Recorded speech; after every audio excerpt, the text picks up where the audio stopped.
આ હીરો જેની જેની પાસે ગયો એનો વિનાશ થઈ ગયું, એનું પતન થઈ ગયું અને ભયંકર પરેશાનીઓનો સામનો કરવો પડ્યો। આપણે અત્યાર સુધીમાં કોહિનૂર ડાયમંડ વિશે ઘણું બધું સાંભળ્યું છે, પરંતુ એક ડાયમંડ એવો છે જેનું નામ રેજન્ટ ડાયમંડ છે અને આ ડાયમંડ એવો છે જેને શાપિત હીરો તરીકે ઓળખવામાં આવે છે। આ હીરો જેની જેની પાસે ગયો એનો વિનાશ થઈ ગયું, એનું પતન થઈ ગયું અને ભયંકર પરેશાનીઓનો સામનો કરવો પડ્યો એવો આ હીરાનો ઇતિહાસ છે।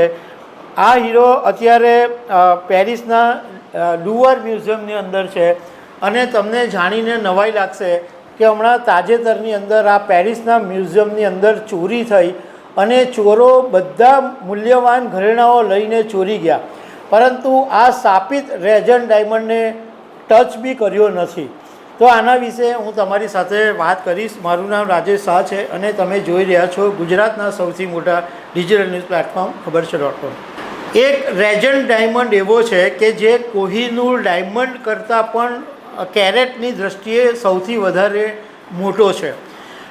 કોહિનૂર ડાયમંડ 105.6 કેરેટનો છે, જ્યારે આ રેજન્ટ ડાયમંડ છે એ 410 કેરેટનો હોવાનું કહેવાય છે।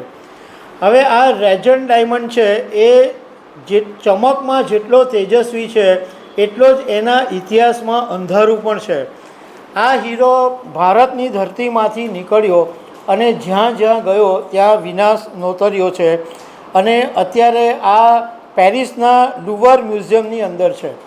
હમણાં થોડા સમય પહેલાં જ 19 ઓક્ટોબરના દિવસે પેરિસના મ્યુઝિયમની અંદર 4 ચોરો ચોરી કરવા આવ્યા હતા અને 19મી સદીના 8 મૂલ્યવાન ઘરેણાઓ ચોરીને ગયા, પરંતુ આ રેજન્ટ ડાયમંડને હાથ નથી લગાડ્યો। એટલે આ રેજન્ટ ડાયમંડ છે એ અત્યારે હજુ પણ પેરિસના મ્યુઝિયમમાં છે। હવે આની હિસ્ટ્રી એવી છે કે આંધ્રપ્રદેશના પાટલા ગામની અંદર તે વખતે ઔરંગઝેબનું સામ્રાજ્ય હતું અને એ વખતે ગોલકોન્ડા માઇન્સ પ્રચલિત હતી।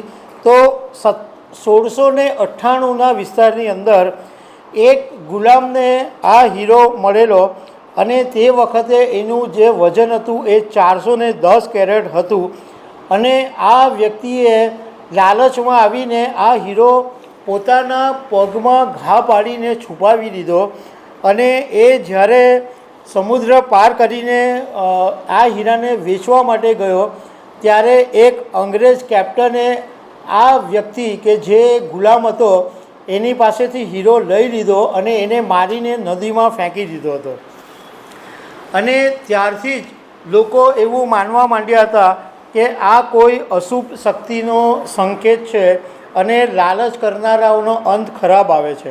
નાવિકે આ હીરાને એક એક ગવર્નર થોમસ પિટને વેચી દીધો અને આ હીરો થોમસ પિટ સુધી પહોંચ્યો। એ પછી પીટે આ હીરાને કાપીને 140.6 કેરેટનું એક અદ્ભુત જ્વેલરી બનાવી અને એ પછી યુરોપના રાજાઓના તાજમાં આ હીરો શોભવા માંડ્યો।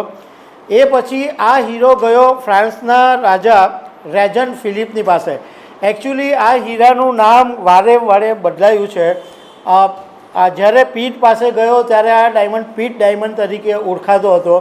એ પછી ફ્રાન્સના રાજા રેજન્ટ ફિલિપની પાસે આ હીરો ગયો તો રેજન્ટ ડાયમંડ તરીકે ઓળખાયો અને ફ્રાન્સના આ રાજા લૂઈસ 15 પાસે આ હીરો જ્યારે ગયો ત્યારે આ રાજાની રાણીએ હીરો ધારણ કર્યો અને એ પછી ફ્રાન્સની અંદર ભયંકર ક્રાંતિ ફાટી નીકળી અને રાજાશાહીનો અંત આવ્યો અને એટલું જ નહીં, રાજા રાણીને જાહેરમાં ફાંસી પણ આપવામાં આવી।